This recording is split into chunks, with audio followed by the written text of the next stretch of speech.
Olá! A história que a gente vai analisar hoje é sobre uma daquelas reviravoltas, assim, radicais que existem. Ir do topo do mundo ao fundo do poço em questão de horas. Exato. Estamos falando do profeta Elias, um personagem que acaba de ter a maior vitória da vida dele e logo em seguida desmorona. Completamente. E para essa análise, nossas fontes são bem específicas, né? É o capítulo 19 de 1 Reis, numa Bíblia de estudo. Sim, o que é ótimo porque nos dá o texto, claro, mas também notas de rodapé, comentários e até um mapa que ajuda a gente a visualizar a jornada dele. E o nosso objetivo aqui, com base nisso tudo, é entender a psicologia por trás da coisa. Como um herói da fé, um gigante, lida com esgotamento, com medo, com aquela sensação de que tudo deu errado. É, A história de Elias é um estudo de caso fascinante sobre a fragilidade humana, mesmo nos momentos de maior poder espiritual. E claro, como a recuperação pode vir de lugares bem inesperados. exatamente. A grande pergunta que fica é: como alguém que acabou de literalmente invocar fogo do céu pode fugir apavorado por causa de uma única ameaça? Não faz sentido à primeira vista. Não faz. Vamos investigar isso. Então, para quem não se lembra, o contexto é espetacular. Elias tinha acabado de confrontar 450 profetas do deus Baal no Monte Carmelo. Uma cena de filme, né? Totalmente. Foi um confronto público, super dramático. Ele desafiou os profetas a fazerem fogo descer do céu, eles falharam, e aí Elias orou e o fogo de Deus consumiu tudo. Vitória total. E com isso, ele se tornou o inimigo público número 1 do regime da rainha Jezabel. E é aí que o capítulo 19 começa. Jezabel fica sabendo de tudo e manda um recado bem direto para Elias. Amanhã, a esta hora, eu vou fazer com você o mesmo que você fez com os meus profetas. Uma sentença de morte clara e simples. E a reação de Elias é o que choca. O texto diz que ele teve medo e fugiu para salvar a vida. Mas espera um pouco. Esse é o mesmo homem que enfrentou 450 profetas sozinho. Ele olhou na cara de um rei corrupto e o desafiou. E agora ele foge por causa de uma única ameaça de Jezabel? As fontes dão alguma pista? Por que essa ameaça específica o quebrou? Essa é a questão central. E as notas de estudo apontam assim de forma bem clara para o esgotamento. Ah, então não foi a ameaça em si. Não foi só a ameaça, foi o timing dela. Ele estava no limite física e emocionalmente. Pensa naquilo como a síndrome do último fio de cabelo, sabe? A gota d'água. Exato. Ele deu tudo de si no Carmelo. Ele esperava uma virada nacional, que o povo se voltasse para Deus em massa. E isso não aconteceu de forma duradoura. Entendi. A ameaça de Jezabel foi a confirmação do maior medo dele, que todo aquele esforço espetacular foi, no fim, inútil. O sistema continuava no poder e agora vem atrás dele. Então o que as notas de estudo sugerem é que não é só uma crise de fé, é uma crise psicológica com sintomas que a gente reconhece hoje. Exaustão, sentimento de inutilidade, isolamento. Precisamente. E o mapa que acompanha o texto é muito revelador. Ele não só foge, ele corre para longe.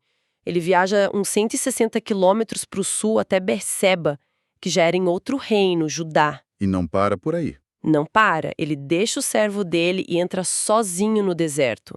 É uma fuga da missão, da civilização, de tudo. É um isolamento deliberado. A jornada para o sul é simbólica. Ele abandona o palco da luta dele.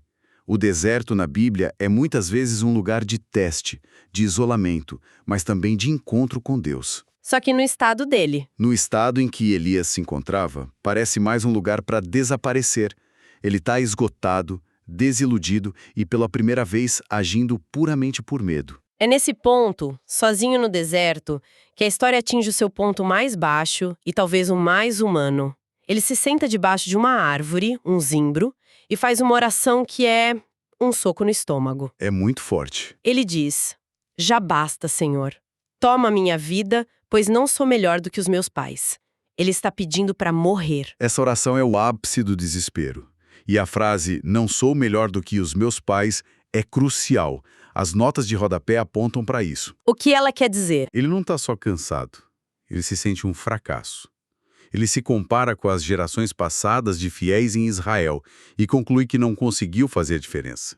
que falhou na missão dele de restaurar a nação. É o que hoje a gente chamaria de burnout. Em estado avançado, uma exaustão existencial tão profunda que a morte parece a única solução lógica para o sofrimento dele. E o mais impressionante é a resposta de Deus.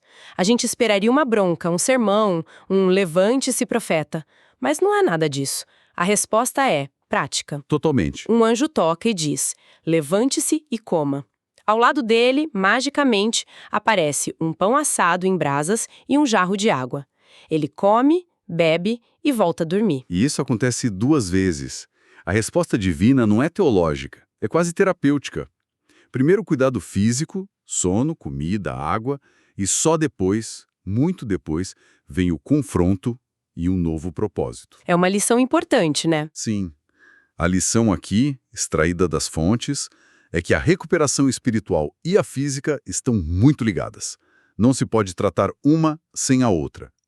Deus atende primeiro às necessidades mais básicas e urgentes de Elias. E aquele alimento fortalece para uma jornada de 40 dias e 40 noites. Exatamente. E essa jornada tem um destino muito específico, certo?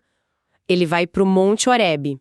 As lotas de estudo fazem questão de lembrar que Horebe é outro nome para o Monte Sinai. Mas o simbolismo aqui é pesado. Ele está voltando ao lugar onde a nação de Israel nasceu, onde Moisés recebeu os 10 mandamentos. É como se ele estivesse voltando à estaca zero, ao ponto de origem de tudo. Sim, é uma peregrinação ao coração da fé de Israel. Ele chega, encontra uma caverna e se abriga. É então que Deus finalmente fala com ele, não através de um anjo, mas diretamente. E a pergunta é incrivelmente simples e ao mesmo tempo penetrante. O que você está fazendo aqui, Elias? Uma pergunta que parece quase óbvia, né? Mas que força ele a verbalizar o que estava sentindo. E a resposta dele é um desabafo, assim, ensaiado, cheio de autopiedade. Total. Ele diz: tenho sido muito zeloso pelo Senhor, mas os israelitas abandonaram a tua aliança, derrubaram os teus altares e mataram os teus profetas. Só eu fiquei, e agora também querem me matar. Repara na narrativa que ele construiu para si mesmo. Só eu fiquei. Sim. Ele se vê como o último herói de pé numa batalha perdida. É a verdade subjetiva dele naquele momento, a lente através da qual ele vê o mundo. Ele está preso nessa história de solidão e fracasso. E é essa percepção que Deus está prestes a desafiar. E a forma como Deus faz isso é cinematográfica. Ele diz a Elias para sair e ficar na montanha, porque o Senhor vai passar. E aí vem o espetáculo. E que espetáculo! Primeiro, um vento violento que quebra as rochas. Depois, um terremoto. E, por fim, um fogo. São os tipos de manifestações de poder que Elias, o profeta do fogo do céu, conhecia muito bem. Mas aqui está a virada genial da história. O texto repete, depois de cada um desses eventos, mas o Senhor não estava no vento. O Senhor não estava no terremoto. O Senhor não estava no fogo. Deus está deliberadamente se dissociando. Exato. Daquelas demonstrações de poder que Elias esperaria. É uma desconstrução da expectativa do profeta. Isso é completamente contraintuitivo. Ele acabou de ver vento, terremoto e fogo, e Deus não estava em nada disso. Ele estava no silêncio. O que isso diz sobre o que Elias precisava ouvir naquele momento? Exatamente. Ele não precisava de mais poder, precisava de paz. Sim. Depois de todo o barulho e fúria, o texto diz que veio uma voz mansa e suave. Ou, em outras traduções, o som de um suave sussurro. E foi aí que Deus estava. E ao ouvir isso, Elias cobre o rosto e vai para a entrada da caverna. É uma reeducação profunda, né? Muito.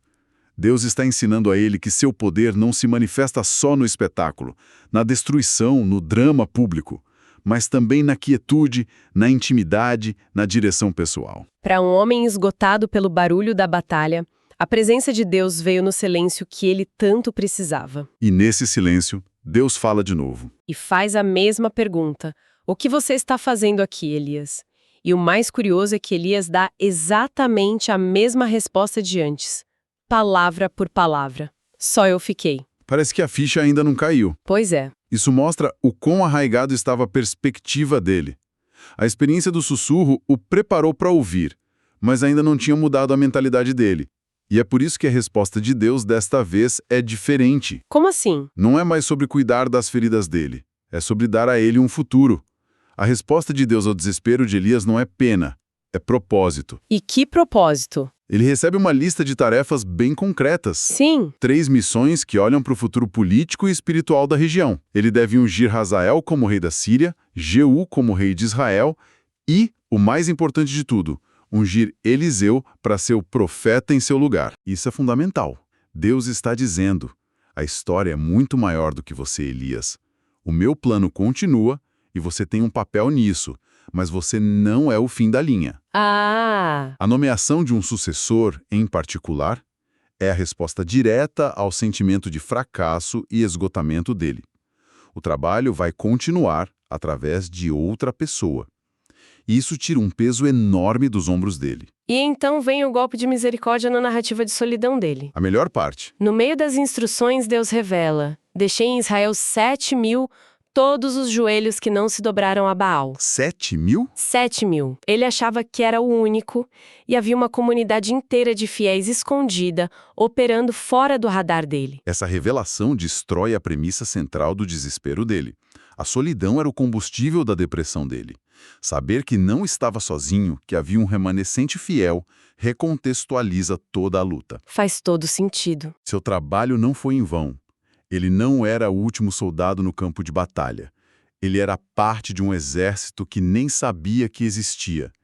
Isso tira do centro da história e o coloca de volta como parte de um movimento muito maior. Ok, então Elias sai da caverna com uma perspectiva totalmente nova e uma lista de tarefas. E a primeira coisa que ele faz, seguindo o texto, é ir encontrar seu sucessor. Exato. A cena desse encontro é incrível. Ele encontra Eliseu no campo, arando a terra, e as notas de estudo nos dão um detalhe que muda tudo. Eliseu estava trabalhando com 12 juntas de bois. O que significa que a família dele era muito rica, muito próspera. 12 juntas de bois era um sinal de grande riqueza, uma operação agrícola substancial. Eliseu não era um Zé Ninguém. Ele tinha uma vida confortável, em futuro garantido, e então Elias chega, não diz uma palavra, simplesmente passa por ele e joga seu manto sobre ele. Um gesto que, segundo as notas, era carregado de significado. Jogar o manto era um ato simbólico de transferência de autoridade e de chamado. O convite para deixar tudo e se tornar discípulo e herdeiro espiritual de Elias. E a reação de Eliseu é imediata. Ele entende o gesto na hora, corre atrás de Elias e pede só uma coisa: deixa-me beijar o meu pai e minha mãe, e então te seguirei. E depois da permissão de Elias, ele faz algo drástico. Drástico é pouco. Ele volta, pega a junta de bois com a qual estava trabalhando e a sacrifica. Ele usa a madeira dos equipamentos de arar, o jugo, os implementos, como lenha para cozinhar a carne. E dá um banquete para o povo. Ele não só fecha a porta para a vida antiga, ele queima a porta. É um ato de compromisso total, irreversível. Ele está queimando as pontes dele. Ao destruir as ferramentas do seu antigo ofício, sua fonte de riqueza, ele está declarando publicamente que não há volta. Não existe um plano B. Uau! A vida antiga dele acabou naquele momento. Ele se entrega por completo ao novo chamado. É um contraste poderoso com um profeta que estava fugindo do seu chamado momentos antes. Agora, um novo profeta abraça o seu com um abandono total. Que arco narrativo impressionante. Em um único capítulo, a gente acompanha um herói nacional no auge, que mergulha no desespero do burnout, encontra Deus não no poder, mas num sussurro. E redescobre seu propósito. E redescobre seu propósito não em outra grande vitória pessoal, mas na tarefa de preparar seu sucessor. É uma história que nos lembra que os momentos de crise e esgotamento, por mais dolorosos que sejam, podem ser pontos de virada cruciais. A renovação de Elias não veio de mais um milagre público, veio de uma reorientação silenciosa em direção a um plano que era muito maior do que ele. Que se estendia para além da própria vida e das próprias forças dele. Exato. E isso nos deixa com um pensamento final para refletir, baseado nas próprias fontes. A história aqui termina com Eliseu seguindo Elias, mas as grandes tarefas que Deus deu a Elias no monte, ungir os 2 novos reis, não são cumpridas por ele. É verdade. Elas serão em grande parte realizadas pelo sucessor dele, Eliseu. E isso nos leva a pensar, será que às vezes a nossa maior contribuição não está nas tarefas que nós mesmos completamos, mas em encontrar, preparar e capacitar aqueles que vão continuar o trabalho depois de nós?